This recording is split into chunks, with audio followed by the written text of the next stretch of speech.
大家好，一份最新的由赵丽颖领衔的《风吹半夏》最新演技排名出炉，让申万我再次看到笑了。申万我说了，语言是艺术，风向是算术，当一种话术突然改变的时候，说明风向已经计算清楚了。这种算术的方式放在王一博的长空之王哪有不成功的？当温度超高的时候，一定要降温，当温度太低的时候，一定要添柴，这个道理每个人都懂，但是放在娱乐圈的时候，99.99999%的吃瓜群众就立马看不懂了。都说政治是妥协的艺术，民主是妥协的制度，在娱乐圈的小江湖又何尝不是呢？所以有时候当一部剧溜粉溜到王一博头上的时候，其实寻找平衡，寻找妥协，或许不是一件坏事。视角永恒359度，观点永恒与别不同的申万我曾经开篇多次深扒过赵丽颖的拜把子兄弟，这些兄弟个个都是赵丽颖将心比心，以心换心的良缘善果。如果您好奇的话，不妨自行回顾一下，因为美好和记忆是不容错过的。2022年12月11日，谢娜发文说，边嗑瓜子边看我二弟赵丽颖的新剧《风吹半夏》，顺便点评一下我二弟的表现。谢娜和赵丽颖是多年的朋友了，这次互动也让不少网友感慨，他们的友谊是真的。谢娜说自己刚刚演完话剧，也是一名演员了，完全有资格点评赵丽颖，还说好看就是好看，不好看就是不好看，他会比较公正的点评。谢娜还是跟以前一样，爱开赵丽颖的玩笑，看到赵丽颖的衣服，称赞造型好看，但转眼看到赵丽颖戴着墨镜，又说戴个墨镜特别像算命的，好像回到了我们来了综艺中。谢娜还夸赞了欧豪，说欧豪越来越稳了，但转眼就看到欧豪洗澡的戏份，连忙遮住自己的眼睛说，淋浴戏不看不看。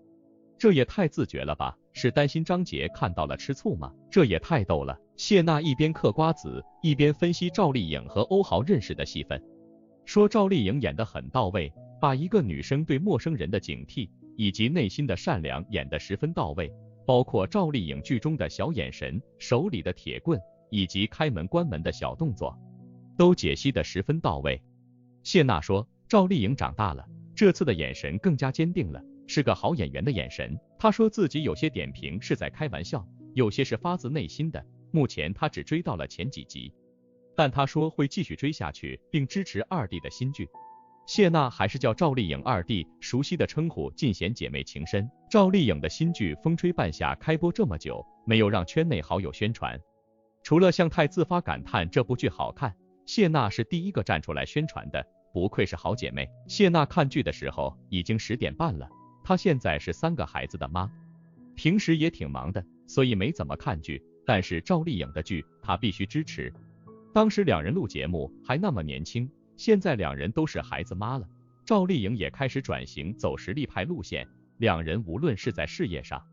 还是在生活中一定有很多共同语言，两人当然会继续保持这份的友谊，经常的互动。有意思的是，王炸姐姐被自己的好兄弟心心念念的时候，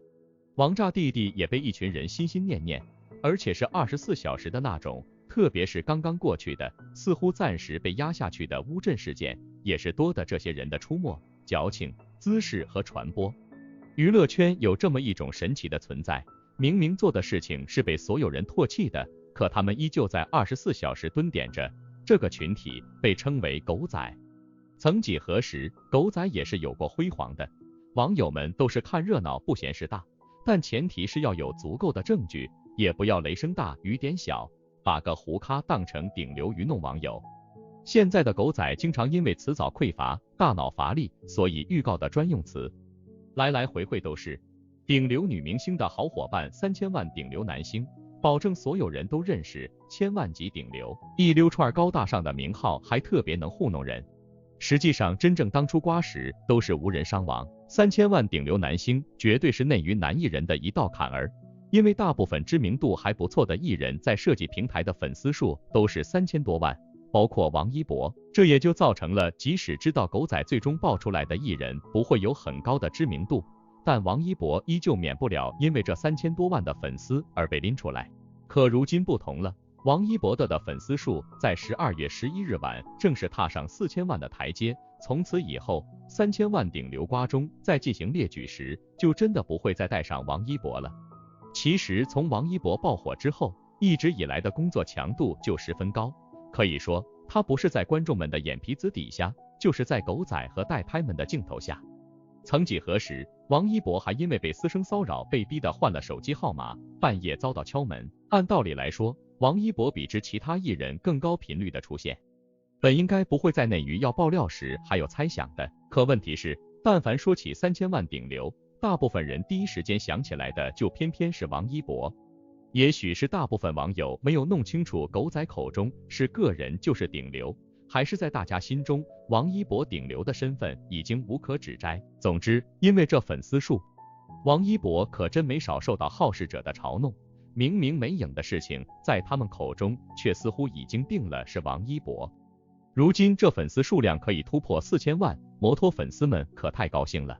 不仅仅是自己的同单人数变多，而且是因为王一博再也不需要因为这3000万而被牵连了。其实王一博的粉丝增多，大家最期待的就是一般偶像都会给大家送上的福利了。只不过自从2018年王一博粉丝突破600万之后，这项福利就再也没有了。失之东隅，收之桑榆，没有4000万粉丝福利，大家也是心知肚明。而王一博正是踏出3000万瓜的中心，这才是大家所欢呼的。未来的娱乐圈，这种几千万顶流瓜估计也不会停歇，只不过次数最多的3000万顶流大军中少了最为中流砥柱的一个，也算是一件大喜事吧。以后如果非要拉王一博下水，名头估计会是4000万顶流瓜，或者粉丝在5000万以下了。王一博从2019年到如今过的什么样的日子，大家都是有目共睹的。他能够从曾经那个在韩国将舞蹈练到心肌炎发作，到如今形成不断的顶流，他的自律不需要质疑，也无需猜测，只能说2022年的12月11日，新万我要恭喜王一博，不仅仅是粉丝增多，更是不会再被拉进3000万顶流之列了。这种年尾突然出现的里程碑，搁在魔幻的2022年，真的一点都不奇怪，甚至是一种不言而喻的嘉许和勉励。这场景有点像风吹半夏的新场景，许半夏和赵磊终于结婚了，有情人终成眷属，这场世纪婚礼看得人很是感动，观众一起见证了许半夏和赵磊从相识到相知，从彼此欣赏到两情相悦，再到步入婚姻殿堂的过程。中年人的爱情几分油腻和现实，但很真实接地气。风吹半夏太火了，豆瓣22万人评分8.4分，爱奇艺热度破1万。这部戏导演为赵丽颖饰演的许半夏定制了180套服装，凸显1990年代时代女性的时尚。该剧得到了观众的力挺，就连正午阳光出品、孔生执导的县委大院也没有火过风吹半夏。于是乎，很多事情就魔幻的出现了，发生了。因为林子大了，什么鸟都有，就有人把赵丽颖痛批的一无是处，没有营养的论调更是似曾相识，复制粘贴，来来回回，把赵丽颖说成了渣渣。不知道这些人怎么看剧，甚至有没有看剧。更有一些过分的观众竟然批评赵丽颖饰演的许半夏没有少女感，而且人数不少。这样的批评引发观众的强烈愤慨，反杀的话也是层出不穷。有些热血观众感觉是真喜欢许半夏，说的话比许半夏还要直接。比方说，许半夏在原著里是200斤重的大胖子，也不是什么少女，她就是一个有野心的企业家。但是就有观众对赵丽颖嗤之以鼻，认为演的许半夏太呆板、老气、老土、老丑。最过分的是说赵丽颖没有少女感。于是乎，《芈月传》作者彻底看不下去了，他公开站出来为赵丽颖打抱不平，并怒斥说赵丽颖没有少女感的人是山猪。很多观众表示认同，但也有人认为不应该骂观众是猪，结果引发争议。更多人支持《芈月传》作者这种说法。显然，这位编剧对一些观众的认知和无知出离愤怒了，觉得这些人已经超出了电视剧欣赏的范围，纯粹是找事的。当然，一部作品引发争议，有不同的看法也属正常，但不顾剧情而妄加评论，当另当别论了。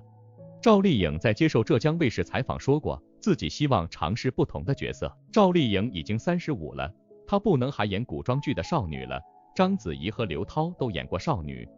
比如《上阳赋》就引发观众吐槽，赵丽颖也许不希望自己很尴尬。风吹半夏导演傅东育说，很多女星毛遂自荐要演这部剧，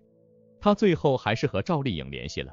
觉得赵丽颖和许半夏都有一股拼劲，都是从草根开始，通过努力实现了逆袭。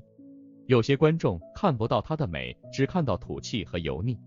这难道不美吗？眼神里是逼人的柔情与成熟，没有了少女感，而有了眉宇间的深沉与优雅。还好，观众的眼睛是雪亮的，风吹半夏只是一些少数人的吹毛求疵，或者别有用心吧。因此，赵丽颖好友谢娜第一时间发视频支持赵丽颖的许半夏，她把赵丽颖叫二弟，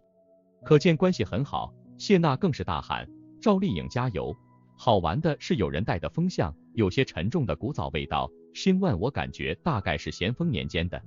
比方说，有黑粉带说赵丽颖的台词没有过关，大家有没有这个感觉呢？实际上，这都是风吹半夏太火衍生的话题，赵丽颖肯定有人不喜欢，但看到更多人喜欢这一面就行了。风吹半夏在年末能杀出重围，成功引发观众，这已经是一种成功。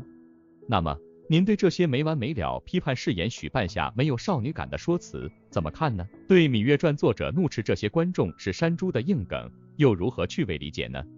新万我欢迎您在评论区中畅所欲言，抛砖引玉。当然了，众所周知，黑红、红黑都是各自目的不同操作的。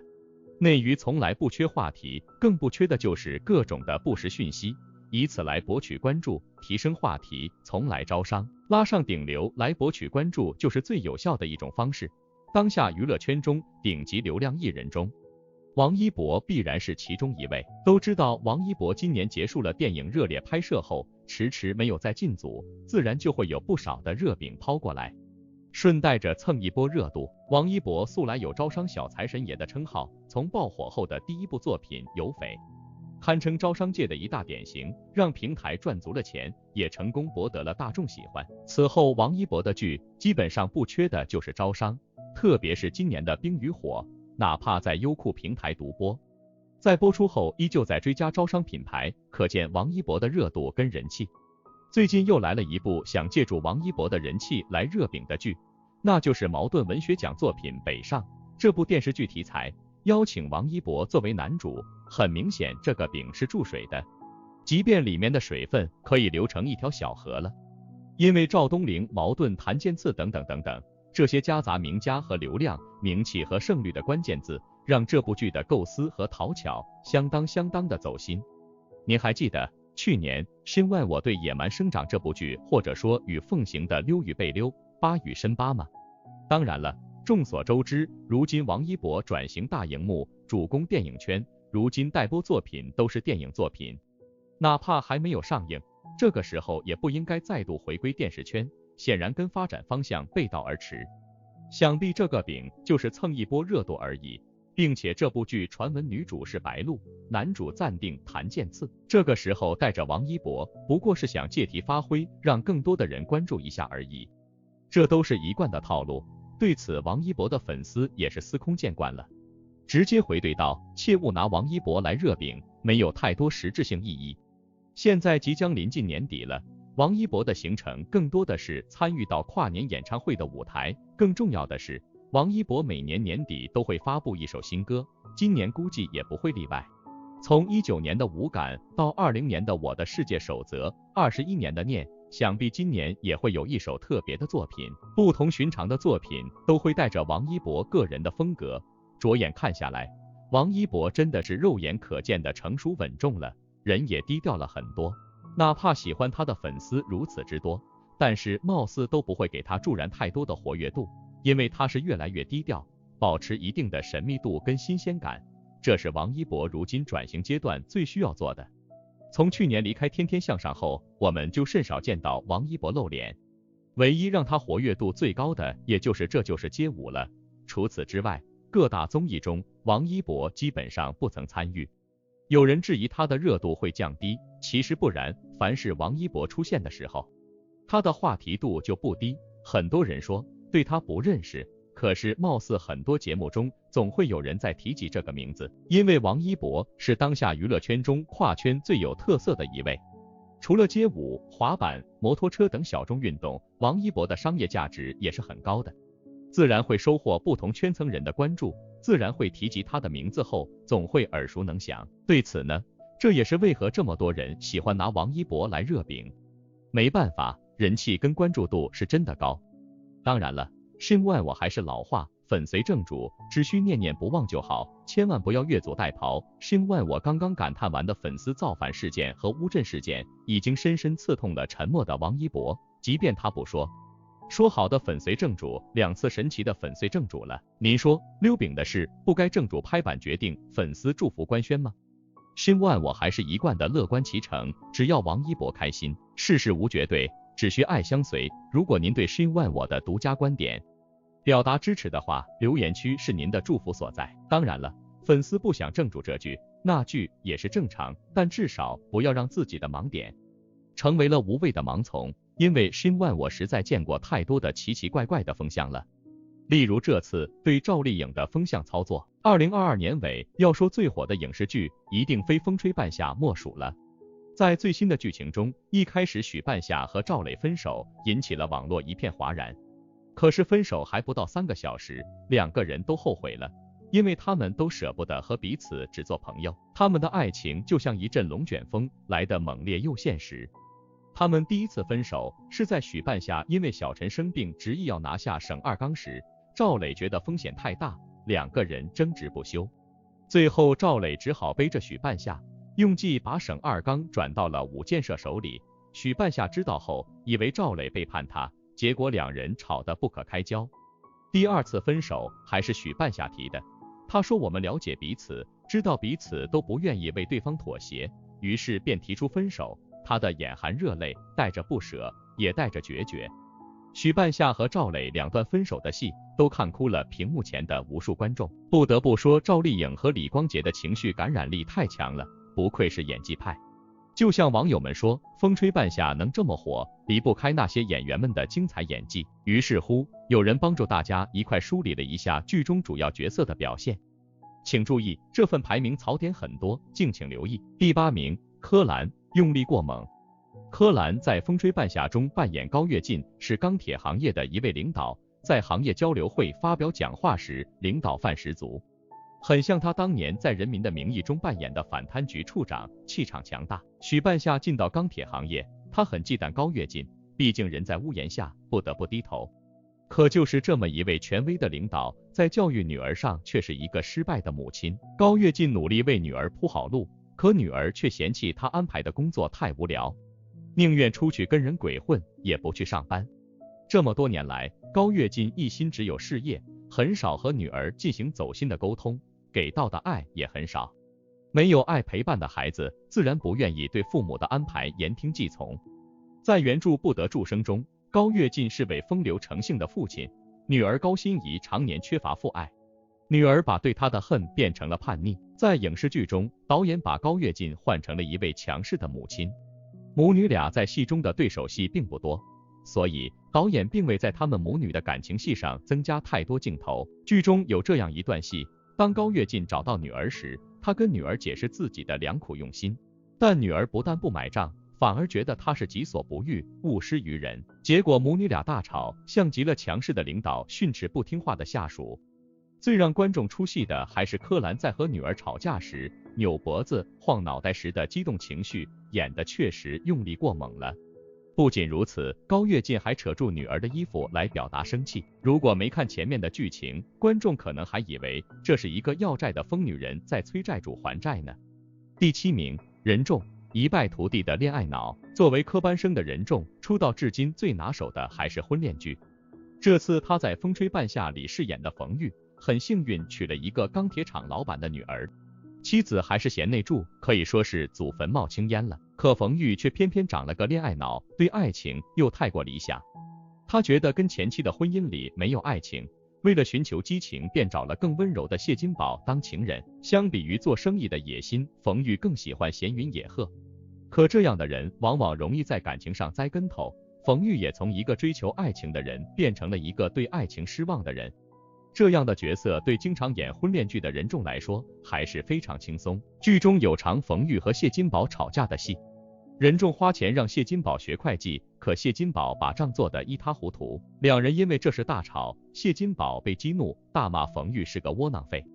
还动手打了他一巴掌。镜头切到谢金宝扇他耳光时，冯玉也只是阻止他别动手动脚。冯玉被打耳光其实是感到很意外的，过去前妻再强势也从来没对自己动过手，而自己一心想娶的谢金宝居然会对自己大打出手。想当初，冯玉为了让谢金宝过好日子，直接把工厂交给谢金宝打理，可他经营不善，工厂搞得一团糟。谢金宝不仅擅自开除厂里的老员工，还把冯玉的保险柜钥匙占为己有，最后沦落到卖厂自保的地步。所以对于冯玉的这次外遇，满屏都是让他去挖野菜的忠告，太过于恋爱脑了。第6名，欧豪，敬业的年轻演员。歌手出道，非科班出身的欧豪已经出演了不少经典作品，这次他在《风吹半夏》中饰演仗义且冲动的童潇齐，非常符合原著不得往生的形象。童潇齐在未遇到许半夏之前，他心里想的只是尽快筹钱给老妈治病。那时的童潇齐还是留着很邋遢的长发，眼神里充满了对未来的迷茫和焦虑。他不敢去想自己偷井盖会不会被抓，会不会被人暴打一顿。当许半夏在废铁厂得知他的处境后，让他还回井盖，还把身上所有的钱给了他救急。这是童潇齐第一次感受到温暖。后来三人去倒卖废钢，虽然赚到了一笔钱，可童潇齐不幸被工厂开除，许半夏选择了收留他，从此就组了这支3人小公司。童潇齐和很多重情的朋友一样，当他得知许半夏被前夫家暴后，他顾不上思索，直接暴打了他前夫，结果被送进监狱5年。5年出狱后，童潇齐从长发变成了短发，眼神比过去多了一丝狠厉，也多了一丝冷静。他知道监狱外还有一个曾帮过他的姐姐，等着他一起干一番大事。后来公司有难，童潇齐为了给堆场交租金，给工人发工资，他丝毫不顾自己疲惫的身体，没日没夜的带着车队拉沙子挣钱，直到出车祸住进了医院。当许半夏不在公司时，童潇齐全力守着公司，不管是跟裘必正还是其他老板，他都收起了冲动，避免跟对方发生肢体冲突。如果说当初偷井盖是为了母亲，后来所做的一切都是为了报答许半夏。他为了阻止兄弟们闹事，并让兄弟们相信许半夏，童潇齐拿出江湖大哥的魄力，用酒瓶砸脑袋，一直砸到弟兄们服软。欧豪在拍这段戏时，为了达到理想的影视效果，一直砸了14个酒瓶才通过。不得不说，欧豪的这种敬业精神非常值得现在的年轻演员学习。第5名，赵丽颖，面对强大配角，压力山大。赵丽颖从早期的龙套到现在的女主，拼命三娘是留给观众最深的印象。这次她《风吹半夏》中饰演的许半夏，开播没多久就遭到网友的吐槽，觉得她在剧中太胖，不爱打扮。如果看过原著不得往生的话，会发现许半夏在小说中就是个胖子。赵丽颖接到这个角色后，为了更符合原著许半夏的形象，特意增肥了20斤。这在以瘦为美的娱乐圈，哪个女明星肯为角色做出如此大的牺牲？还有些网友说赵丽颖在剧中整个人看上去特别憔悴，但如果了解她当时的环境，就会发现她的打扮其实完全是符合剧情的。原著中许半夏出生一个散养式家庭，多年来一直都是自己苦苦撑过来的，后来遇到陈宇宙一起开了个废钢厂，做点小生意糊口。在那个年代做生意靠的是胆量，如果不是走投无路，谁又愿意铤而走险？后来当他想把钢铁生意做大时，遇到了重重阻碍。他向父亲借钱，不仅遭到强烈反对，还要时刻提防商场上的狡猾的钢铁厂老板。可以说许半夏这一路走过来真的太难熬了。当一个人整天为钱愁得焦头烂额时，是没有心思去想着怎么把自己打扮得更精致的。至于演技，赵丽颖面对老戏骨确实挺有压力的，比如她有一场跟刘薇薇饰演的继母刘美兰的戏，许半夏回家向父亲借钱，刘美兰问她借多少，前一秒还是笑脸相迎，可当许半夏开口要50万时，刘美兰直接回道：“你可真敢说啊！”前一秒还是很热情，下一秒就直接翻脸。这里有个细节，刘美兰在说这句台词时，导演并没给她镜头，只能听到声音。就算不盯着屏幕看，只能几人的对话都能明显感受刘薇薇的气场压过了赵丽颖。强大的配角就是只给她很有限的空间，但还是能发挥出最佳状态。第4名，李光洁，精明又不油腻的霸总。作为一位80出演员，李光洁早年凭《杜拉拉升职记》被大众熟知。这次他在剧中饰演赵磊，是位商业精英，跟赵丽颖有很多对场戏。这部剧刚开播时，大家看到李光洁饰演的赵磊，以为又是一个在女主前刷存在感的油腻霸总。好在李光洁为角色下了很多功夫，他还分享了自己对赵磊这个角色的理解。赵磊在戏中是个精明且很有格局、眼界的商人，但同时对感情又很内敛。比如有场许半夏替赵磊挡酒的戏，李光洁用了3种不同的情绪在诠释。许半夏混迹在男人扎堆的钢铁行业，想结识赵磊这位商业大佬。在酒桌上，不胜酒力的许半夏直接替赵磊挡酒，赵磊最开始的眼神是惊讶，当许半夏在他面前自我介绍时，赵磊眼神里透露的是疑惑。他没想到的是，许半夏做什么生意不好，偏偏要做男人扎堆的钢铁生意。紧接着，许半夏为了表达诚意，自己先干了一杯白酒。赵磊这时没说任何话，眼神透露的是发自内心的欣赏。他万万没想到，许半夏这么一个年轻的女人，居然有那么大的魄力。短短几分钟，李光洁就把赵磊对许半夏的态度变化完全诠释了出来。后来当赵磊听说几位老板把许半夏一个人留在国外时，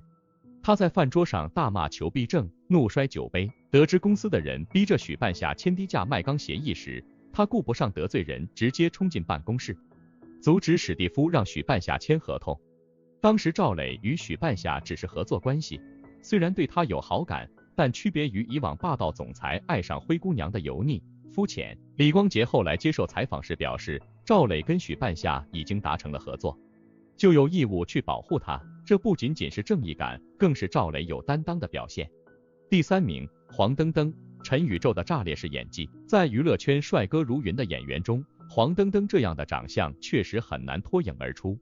陈宇宙作为85后的科班生演员，很多人熟悉他还是在新世界中饰演的小耳朵，尽管是个很小的配角，但他的表演依旧让人念念不忘。他在风吹半夏中饰演陈宇宙，如果说剧中最让人心疼的角色，莫过于黄澄澄饰演的陈宇宙了。陈宇宙跟许半夏一样，都是没人疼的孩子，有着同样遭遇的2个苦命人，成立了一个废品厂，艰难度日。后来许半夏为了改变现状，他跟着吴总去国外进废钢。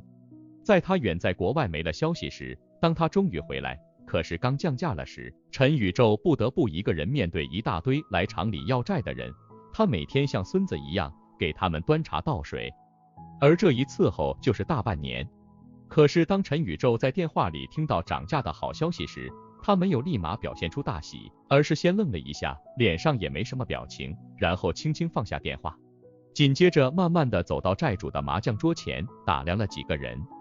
他快速的用力掀翻他们的麻将桌，对他们大喊了几声后跑出了门外。等债主们追到他时，他已经站在了废铁坦克上，指着债主们大声训斥，不就是要钱吗？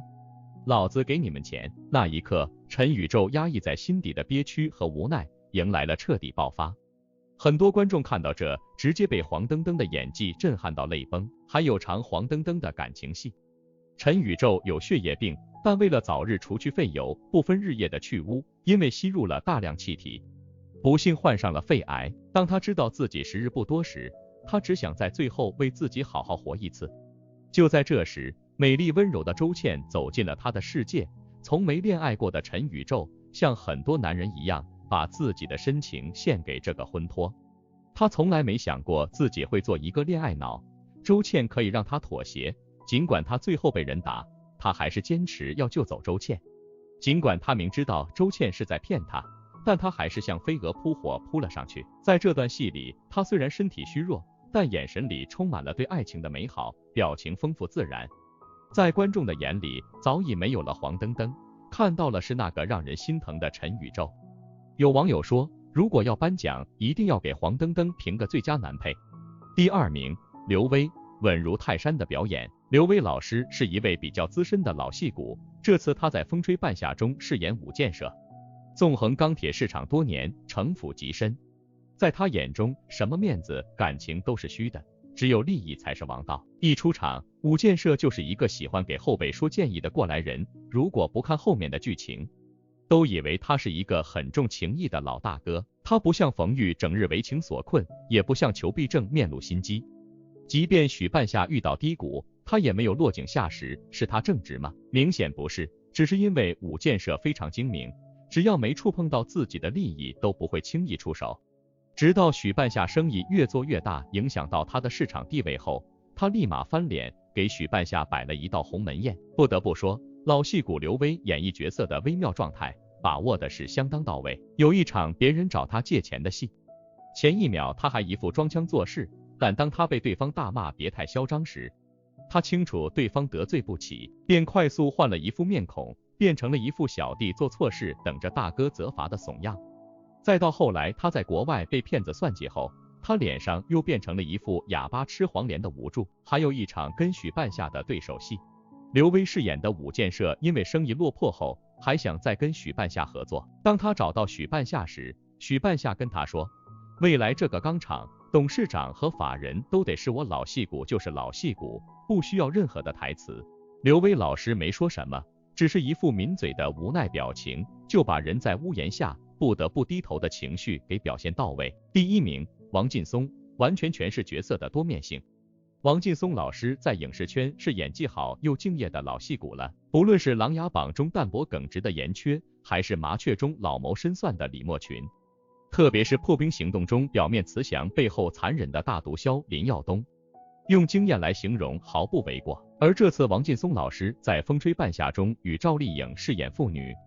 他在剧中饰演的许有仁对许半夏是毫无亲情的，因为他老婆在生许半夏时难产而死，因此许有仁把对老婆去世的痛全转化为对许半夏的恨。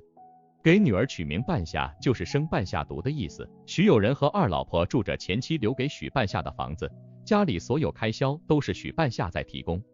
在许有仁他心里，女儿只不过一个取款机。有一段许半夏向许有仁借钱的戏，